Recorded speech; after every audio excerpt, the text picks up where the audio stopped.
ఈ ఎపిసోడ్‌లో జస్ట్ ఇలా రాస్తే ఎలా ఉంటుందో చెప్పటానికి అంతే.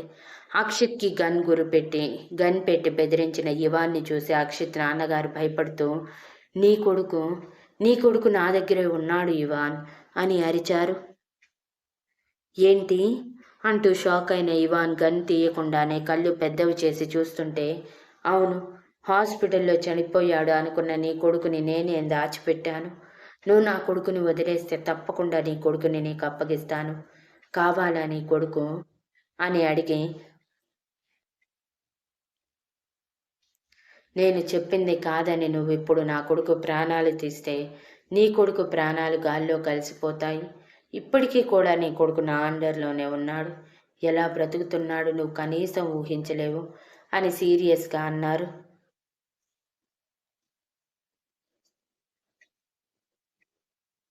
అసలు నమ్మలేకపోయాడు ఇవాన్ ఆ నిజాన్ని. ఆల్మోస్ట్ ఆ ఇన్సిడెంట్ జరిగి 3 ఇయర్స్ అయిపోయింది. తన కొడుకు బ్రతికుంటే ఈ పాటికి కనీసం తనకి తెలిసి ఉండేది. అదే నమ్మకంతో అబద్ధం చెప్పి తప్పించుకోవాలనుకుంటున్నావా? అని అరిచాడు.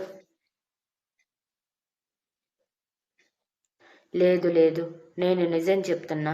నువ్వు నా కొడుకుని వదిలేస్తే నీ కొడుకుని నీకప్పగిస్తాను. కావాలంటే ఇప్పుడే నిరూపిస్తాను అంటూ ఇవాన్ కొడుకుని ఉంచిన ఆశ్రమం మేనేజర్కి కాల్ చేసి నేనుంచిన బిడ్డ ఎలా ఉన్నాడు అని అడిగితే, అతని గురించి అడక్కండి సార్, చాలా కోపం వస్తుంది. రోజు తన్నులు తింటే కానీ 2 ముద్దలు తినడు. ఒక్క పూట భోజనం పెడుతున్నాను. మీరు కోరినట్టు 3 సంవత్సరాల నుంచి ఇక్కడ ఒక బానిసలా ఉన్నాడు. బాబు 3 సంవత్సరాలు వాడే అయినా సరే ఎన్ని పనులు చేయించాలో అన్నీ చేయిస్తున్నాను అని చెప్పగానే ఇవాన్ షాక్తో గంతించి కన్నీళ్లతో అక్షిత్ నాన్నగారి వైపు చూస్తుంటే, సరే నేను చెప్పే వరకు అలానే ఉంచు అని చెప్పి కాల్ కట్ చేసి, ఇప్పటికైనా నేను చెప్పింది నమ్ముతావా లేదా అని అరిచారు అక్షిత్ నాన్నగారు.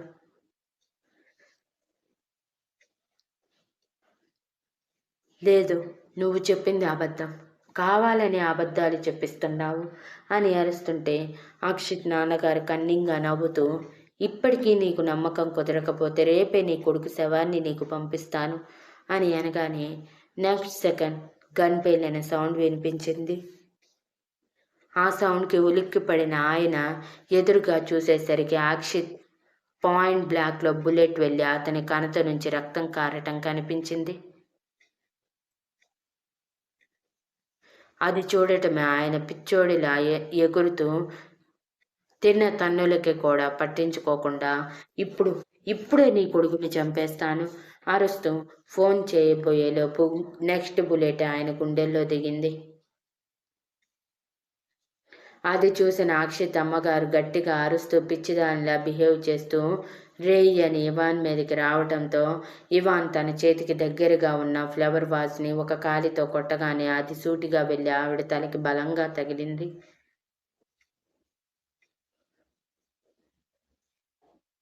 దెబ్బకి ఆవిడ నుదిటి దగ్గర గాయమై కళ్ళు తిరిగి పడిపోవడం ఆలస్యం. అక్షిత్ నాన్నగారి ఫోన్ తీసుకుని ఆయన ఫింగర్ ప్రింట్ ద్వారా లాక్ ఓపెన్ చేసి అందులో డైల్ నెంబర్స్లో మొదటి నెంబర్ని తన ఫోన్కి పంపించుకుని మేనేజర్ అని సేవ్ చేసుకుని నా కొడుకు అనుకుంటూ సంతోషంగా వెళ్ళేవాడు కాస్త ఆగి చనిపోయిన ఇద్దరిని చూస్తూ, వీళ్ళని సెట్ చేయకపోతే మళ్ళీ లేనిపోని తలనొప్పులు నా జీవితంలోకి వచ్చే అవకాశం ఉంది అనుకుంటూ వెంటనే తన ఇన్‌ఫ్లూయెన్స్ అంతా ఉపయోగించి గంటలో అక్కడంతా క్లియర్ చేసి అక్షిత్ అమ్మగారిని మెంటల్ అసైలంకి పంపించి దొంగలు పడటం వలన ప్రమాదవశాత్తు ముందు రోజు రాత్రి చనిపోయారు అన్నట్టు క్రియేట్ చేసేసి తను మేనేజర్‌కి ఫోన్ చేశాడు. బయటికి రావటమే. కొత్త నెంబర్ నుంచి కాల్ రావటంతో ఎవరైనా దాతలేమో అని లిఫ్ట్ చేసినా అతను హలో అని స్వీట్‌గా పిలవగానే, నేను మీ అనాథాశ్రమానికి పెద్ద మొత్తంలో మనీ డొనేట్ చేయాలనుకుంటున్నాను. కానీ మీ అనాథాశ్రమం నాకు సరిగ్గా తెలియదు.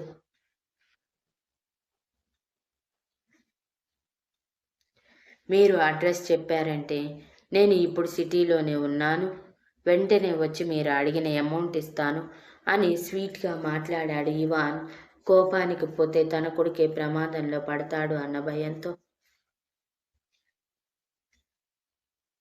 అన్నట్టుగానే బోల్తా పడిన ఆ మేనేజర్ వెంటనే ఆశ్రమం అడ్రస్తో పాటు పేరు కూడా చెప్పేసి, మీకోసం వెయిట్ చేస్తూ ఉంటాను సార్, ఎంతసేపట్లో వస్తారు అని అడిగాడు.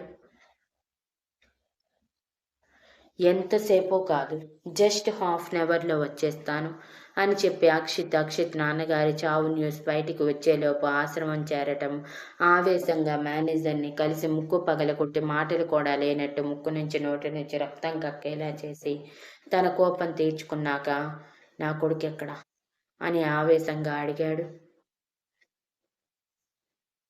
అతను భయపడిపోయి, మీరేం మాట్లాడుతున్నారో నాకు అర్థం కావటం లేదు సార్ అని అనటంతో ఇవాన్ ఆవేశంగా, అదేరా అక్షిత్ నాన్నగారి పేరు చెప్పి వాడిక్కడ జాయిన్ చేసిన నా కొడుకు ఎక్కడా, నువ్వు చెప్పలేదంటే ఈ క్షణం నీ ప్రాణాలు పోతాయి. ఆల్రెడీ వాడు చచ్చాడు, వాడి కొడుకు చచ్చాడు, వాడి తల్లి మెంటల్ హాస్పిటల్కి పోయింది. నీకు కూడా అలానే పోవాలంటే చెప్పు, చేస్తాను. బట్ వన్ థింగ్, నువ్వు నిజం చెప్పి నా కొడుకుని నాకు అప్పగిస్తే నువ్వు ఊహించినంత డబ్బు నీకు ఇస్తాను. చెప్పు, నా కొడుకు ఎక్కడా అని అడిగాడు.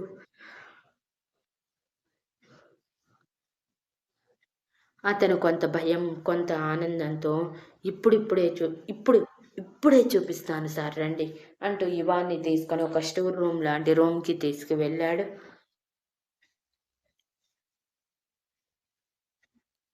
అక్కడ ఒక మూలన 3 సంవత్సరాల బాబు సరిగా లేని బట్టలతో ముడుక్కొని కూర్చొని ఏడుస్తూ ఉన్నాడు.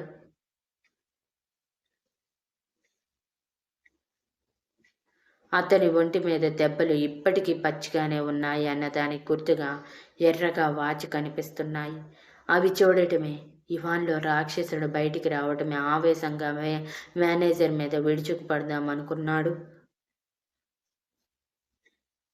కానీ దానికంటే ముందు తన కొడుకు ముందు తను ఎప్పుడు హీరోలానే ఉండాలి, మేనేజర్ సంగతి తర్వాత చూడొచ్చు అనుకుని వెంటనే తన కొడుకుని చేరి ఇషాన్ అంటూ గుండెల మీదకి చేర్చుకోగానే ఇషాన్ భయంగా ఏడుస్తూ తప్పించుకోవడానికి ప్రయత్నిస్తున్నాడు.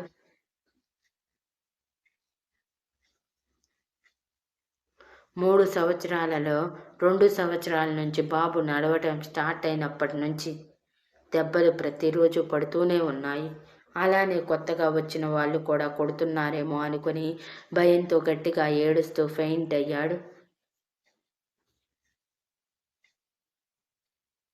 అది చూసి ఇవాన్ కంగారుగా, ఇషాన్ నేనురా నీ తండ్రిని, మీ నాన్నని రా ఇషాన్ అని అరుస్తూ ఉండగానే ఇషాన్ కళ్ళు తిరిగి పడిపోవటంతో ఇవాన్ కంగారుగా ఇషాన్ని ఎత్తుకొని మేనేజర్ని చూస్తూ, నేను చెప్పిన అడ్రస్కి వెళ్ళు, నీకు కావలసిన డబ్బు అరేంజ్ చేస్తాను అని సీరియస్గా చెప్పి ఇషాన్ని తీసుకొని హాస్పిటల్కి చేరి బాడీ చెకప్ నుంచి ప్రతీదీ చేయించి, బాబు బాడీలో గ్లూకోజ్ లెవెల్స్ చాలా తక్కువగా ఉన్నాయి, పైగా ఇంత చిన్న పిల్లాడు ప్రతి చిన్న విషయానికి భయపడుతున్నాడు అని చెప్పటంతో ఇవాన్ రక్తం మరిగిపోయింది. ఇదంతా అక్షిత్ నాన్నగారి పని అని అర్థమై తనని లేపి మరోసారి చంపాలి అన్నంత ఆవేశం పొంగుకొచ్చింది. కానీ తన కొడుకు దక్కాడు, అది చాలు అనుకొని, ఏదైనా చెయ్యండి డాక్టర్, నా కొడుకు క్షేమంగా ఉండాలి అని బ్రతిమలాడాడు. మేము ట్రీట్మెంట్ మాత్రం ఇస్తాము సార్, బట్ అతనికి ప్రేమ చాలా అవసరం. మీరిప్పుడు అతనికి ప్రేమ అందించారంటే తప్పకుండా తను నార్మల్ అయిపోతాడు. చిన్నపిల్లాడే కాబట్టి జరిగినవి మర్చిపోవటం పెద్ద విషయం కాదు.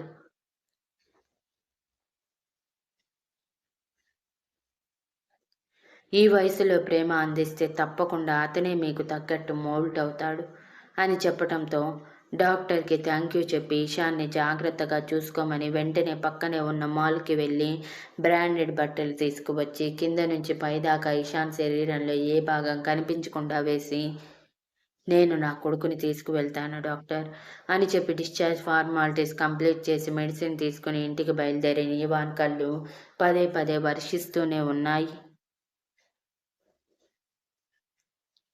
అవి సగం ఆనందంతో అయితే సగం బాధతో.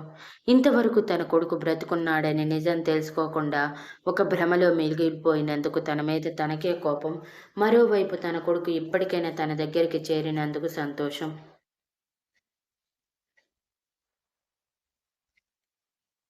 అదే ఇంకొంచెం ఆలస్యం చేస్తుంటే తన కొడుకు చనిపోయినా ఆశ్చర్యపోనవసరం లేదు అని తనలో తానే కుమిలిపోతూ అనుకున్నాడు.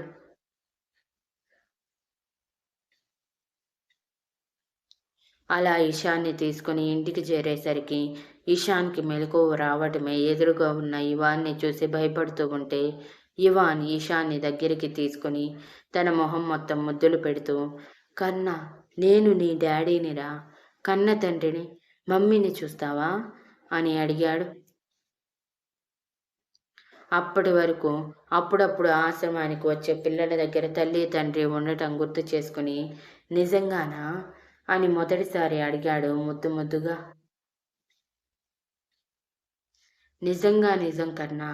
నీకు మమ్మీని చూపిస్తానురా" అంటూ ఆల్రెడీ దారిలో ఉండగానే ఇషితని తీసుకొని ఇంటికి వచ్చేయమని సీరియస్‌గా చెప్పటంతో ఇషిక సరే అని ఇషితని తీసుకొని ఇంటికి వచ్చేసి ఇవాన్ కోసమే ఎదురు చూస్తూ ఉంది. అలా ముందుగా ఇవాన్ కారులోనే ఇషాన్‌కి జ్యూస్ తాగించి, "మమ్మీ దగ్గర ఏడవకూడదు, సరేనా?"